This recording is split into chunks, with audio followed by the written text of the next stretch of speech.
Hello friends, welcome to study with Kashi. Friends, आज की video में हम क्लास 12 केमिस्ट्री 2025 बोर्ड एग्जाम के इंपॉर्टेंट क्वेश्चंस को करने वाले हैं।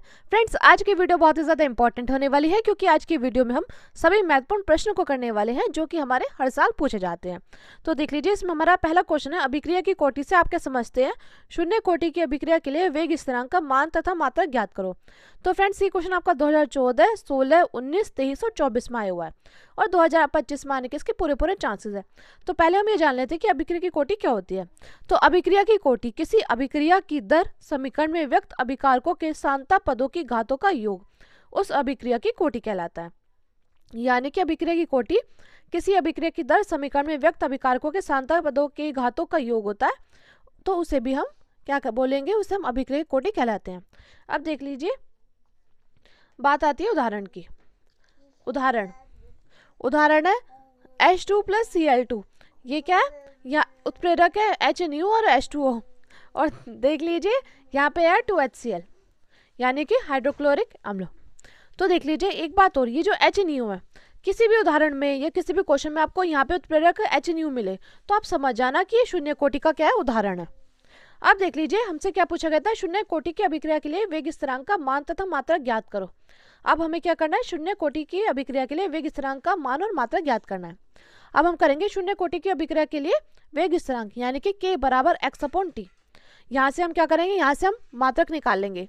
तो x किसके बराबर हो जाएगा? मोल प्रति लीटर, और t हम जानते हैं, हम समय का मात्रक क्या होता है? सेकंड, यानी कि इसका आ जाएगा मोल प्रति लीटर बटे सेकंड।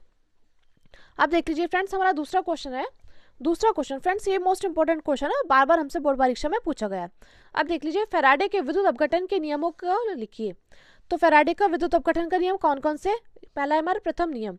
इस नियम के अनुसार इलेक्ट्रोड पर मुक्त हुए या एकत्रित होने वाले पदार्थ की मात्रा विद्युत अपघटन में से प्रवाहित आवेश के समानुपाती होता है। फिर से देख लीजिए, फैराडे के विद्युत अपघटन के नियम को लिखिए। हमसे कुछ नहीं पूछा गया था, तो हम जानते हैं कि फैराडे के कितने नियम है? 2 नियम है। पहला नियम क्या था? पहला नियम है, इस नियम के अनुसार इलेक्ट्रोड पर मुक्त हुए या एकत्रित होने वाले पदार्थ की मात्रा विद्युत अपघटन में से प्रवाहित आवेश के समानुपाती होती है, यानी कि W समानुपाती है Q के। अब हम जानते हैं Q ये किसके बराबर होता है? ये होता है IT के। तो हम W समानुपाती IT भी तो लिख सकते हैं Q की जगह। अब देखिए, ये क्या है? यहाँ पे है नियतांक। जब हम इसको बराबर के बराबर लाएंगे तो क्या हो जाएगा? नियतांक। यहाँ पे क्या हो जाएगा? यहाँ पे Z हम यहाँ पे ले लेंगे नियतांक।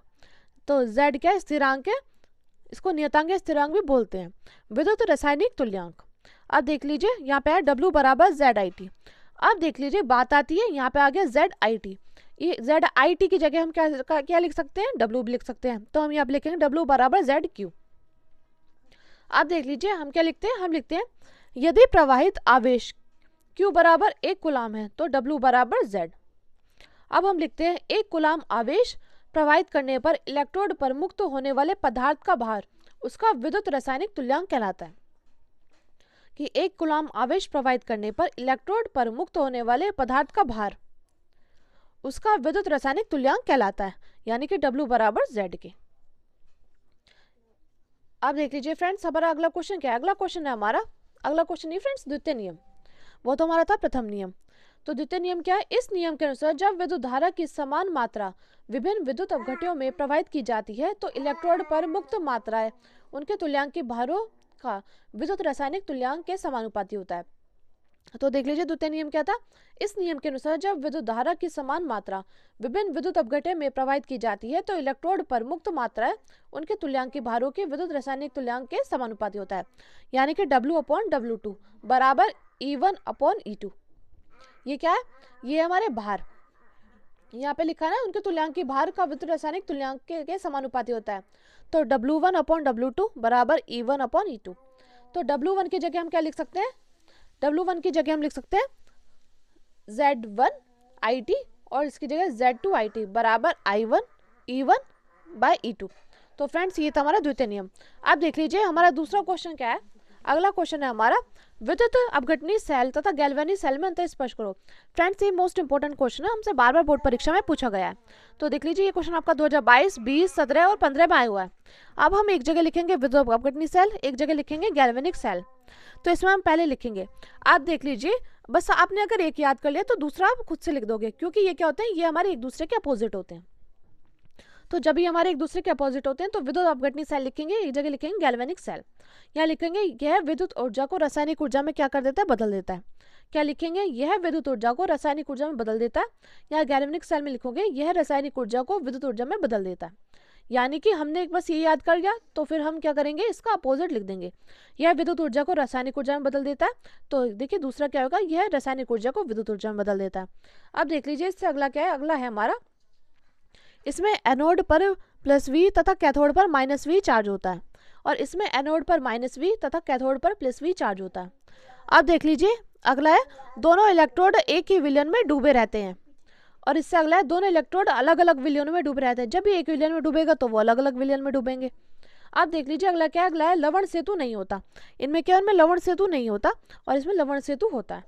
आप देख लीजिए फ्रेंड्स, हमारा अगला क्वेश्चन क्या है, अगला क्वेश्चन हमारा, अभिक्रिया के वेग पर ताप तथा सांद्रता के प्रभाव को स्पष्ट करो। तो फ्रेंड्स ये क्वेश्चन आपका 2024 में पूछा गया था। तो देखिए ताप का प्रभाव, पहले हम हेडिंग डालेंगे ताप का प्रभाव। तो ताप वृद्धि करने पर अभिक्रिया का वेग में वृद्धि हो जाती है। जब हम ताप की वृद्धि करेंगे तो हमारे अभिक्रिया के वेग में क्या हो जाती है, वृद्धि हो जाती है, क्योंकि ताप वृद्धि करने पर अभिकारक के अणुओं के मध्य की टकरों की संख्या क्या हो जाती है, बढ़ जाती है। फिर से देख लीजिए ताप का प्रभाव, ताप वृद्धि करने पर अभिक्रिया का वेग में वृद्धि हो जाती है, क्योंकि ताप वृद्धि करने पर अभिकारक के अणुओं के मध्य की टकरों की संख्या क्या हो जाती है, बढ़ जाती है। अगला क्या है, अगला है सांद्रता का प्रभाव। तो सांद्रता वृद्धि पर भी रासायनिक अभिक्रिया के वेग में क्या हो जाती है, वृद्धि हो जाती है। सांद्रता के प्रभाव में क्या होता है, सांद्रता वृद्धि करने पर रासायनिक अभिक्रिया के वेग में क्या हो जाती है, वृद्धि हो जाती है। तो फ्रेंड्स ये थे हमारे मोस्ट इंपॉर्टेंट क्वेश्चंस जो कि हमसे बार बार बोर्ड परीक्षा में पूछे गए हैं।